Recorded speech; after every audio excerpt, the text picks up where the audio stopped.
Hi children, today we are discussing about the last topic of this chapter, heating effect of electric current. So here heating effect of electric current means is nothing but electrical energy can be distributing some the parts of any filament of the bulb like that. So that means energy can be consumed here. So here we know a battery or cell is a source of electrical energy. Here, the chemical reaction within the cell generates the potential difference between two terminals. That means one is the positive and one is the negative terminal of the electrons. When it is the motion of the flow of current through the resistor of a system of resistors can be connected into the battery. So, when the connected to the battery, the potential difference across between the resistors should be going on there. That means the potential drop is conserved by that resistor of the resistance. That means the voltage drop at being a resistance. So here the current can be going on following through that resistance. The voltage drop is consumed.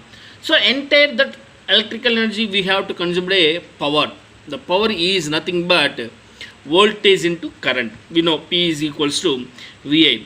So when it is consumed by the time, that means power in time, in particular time, so is nothing but heating. So it is nothing but heating means when the time is increases, the power can be consumed from certain time limit. So that's why here we make it as a part of the source of energy is maintaining the current may be consumed into the useful to work. So it has a rise in temperature and gadgets of the everyday in our life. So for example, the actually in the rest of the gadget we often observe the everyday life.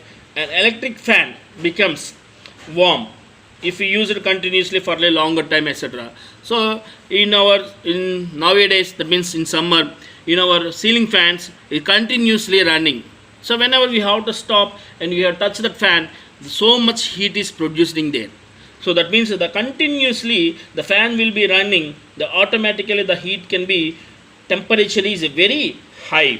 So that's why here the temperature of the fan becomes warm if you use it continuously for a longer time. On the other hand, the electric circuit is purely resistive. The source of energy continually gets dissipated, enter into the form of heat. This is known as heating effect of electric current. So that here the work done may be going on is continuously by the daily using fan.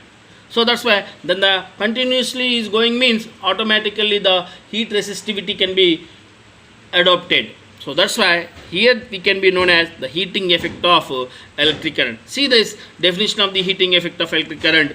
The work done or energy supplied by the source, battery or cell. Which source? The battery or cell.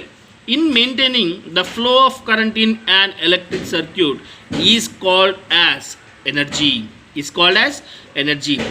appears as heat and it is given by at particular time that H is equals to VI into T. What is the formula?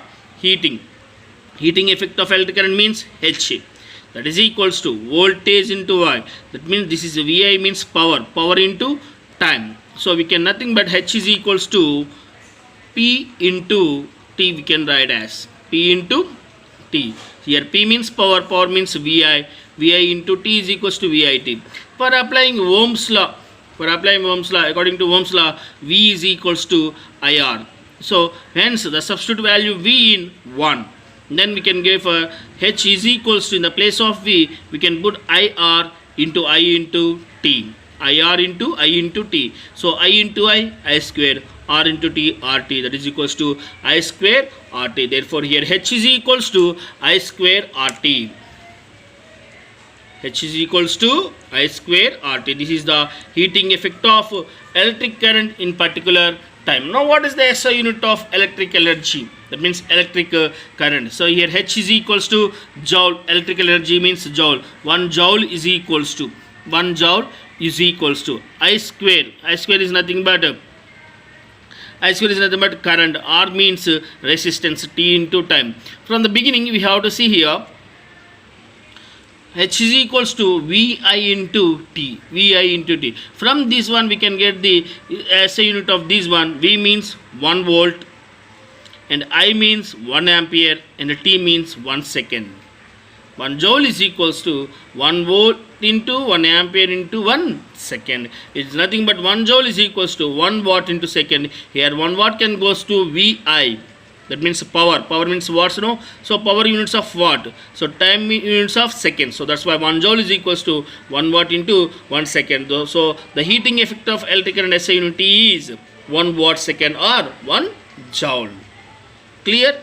Let's see. If the energy is used by an electrical device at the rate of 1 watt and the total energy is used in 1 second is equal to 1 joule. So hence this 1 watt into 1 second is equals to 1 joule is nothing but heating effect of electric current. Now see the Joule's law of heating. Why we called as Joule's law of heating? Because we can get this heating produced by a resistor is directly proportional to the, hence this formula we can use. The heat is produced in a resistor is directly proportional to the first one, the square of the current for a given resistance. We can find the first here, see here, H is equals to I square RT. H is equals to I square RT. So H is directly proportional to current squares of the current, H is directly proportional to the resistance and H is directly proportional to the time. So this is called the Joule's law of heating. So that's why we can go for here point wise here. See this one, the first point, the square of the current for a given resistor. That means the heat produced in a resistor is directly proportional to the square of the current for a given resistance. So H is proportional to I square. And also the resistance for a given current. That means that the heat produced in a resistor is directly proportional to the resistance for a given current. So H is proportional to R. Then so the heat produced in a resistor is directly proportional to the time. Is directly proportional to the time for which the current flow through the resistor. So H proportional to T. Hence this combination, the heat produced in the wire by current in time T is H is proportional to I square R into T. So H proportional to I square, H proportional to R, H proportional to T. So that's why H proportional to I square RT. Hence we go for H is equals to K into I square RT. Hence here K is 1, that means a constant. So we can use K is equals to 1 or else anything. So therefore the formula of heating effect of the Joule's law, H is equals to I square RT. I square RT. I understand clearly? So the Joule's law of heating is the heat is produced by the resistor is directly proportional to the squares of the current and directly proportional to the resistance and directly proportional to the time. So this must be called as Joule's law of heating. I understand?